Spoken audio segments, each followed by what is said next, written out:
Yard work, got some of it done. So that's good. Something that I was talking to my daughter, my youngest daughter, about, it crossed my mind.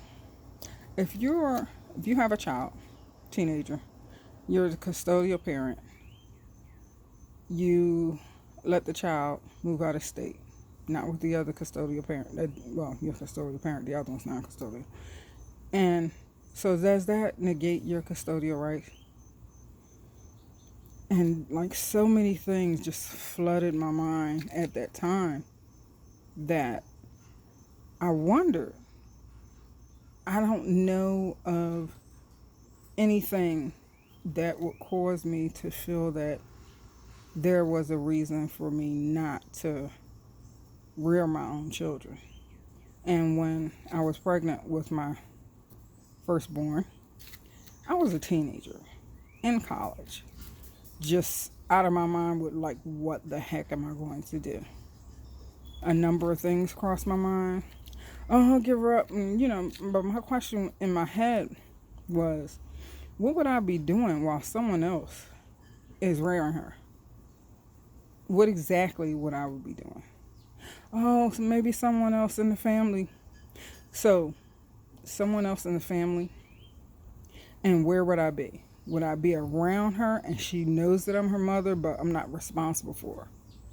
Or one of those weird family things, not the mother type lies, webs, whatever you want to call it. There was absolutely no scenario that I could consider that I could think was me struggling to rear her myself as a worst case scenario. So I just, even in stress mode and panic mode through a number of situations, I just couldn't see, and I don't know anyone else's reasons, logic, situations. Me personally, I couldn't see myself doing it. And then after you had that bond for a while, to split, and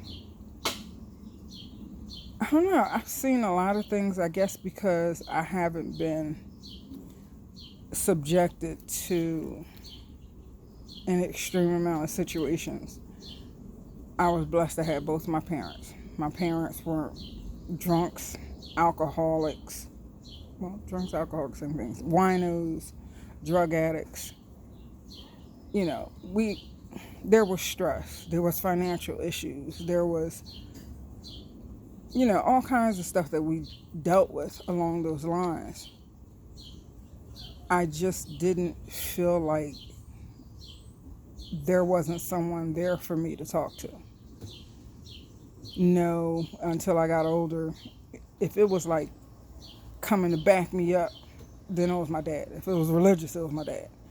He wasn't a big hugger, and it never occurred to me to run to him for a hug because my mother was a hugger. A couple of my sisters were huggers. A couple of my brothers were, just where I naturally went for hugs. Now, once I had my daughter, I just naturally started doing it, and he never rejected it. So I don't know if that was a time and growth, change of our personalities, our spirits. I don't have a clue what it was, but I didn't argue with it. I didn't fight it. And when we did have issues, they really didn't last long because I, for the most part, had someone to talk to. And there was usually encouragement to, I guess, kind of an earmark pointing out time of maybe you should go sit down and talk to them about it, as far as my dad was concerned. Or did you talk to them about it? Or did you think about so-and-so, so-and-so? So I don't know. It boggles my mind. I guess that's what it comes down to. And I was telling my daughter the same thing. haven't been able to wrap my head around that. And maybe some people, everyone has a different situation. So I just wanted to voice these thoughts. So if you're a custodial parent, and I guess I don't have to, I'm curious, so I'll probably eventually, when I sit down for, 30 minutes or so, look it up, what the laws, rules, and regulations are in case I actually come across this situation for, I don't know what reason.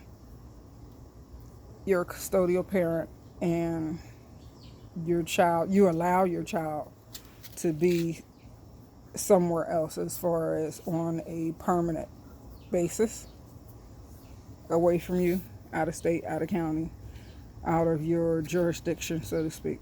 So there's that. Well, morning thoughts of Precious the Untitled Poet Patterson. This half of the opinion.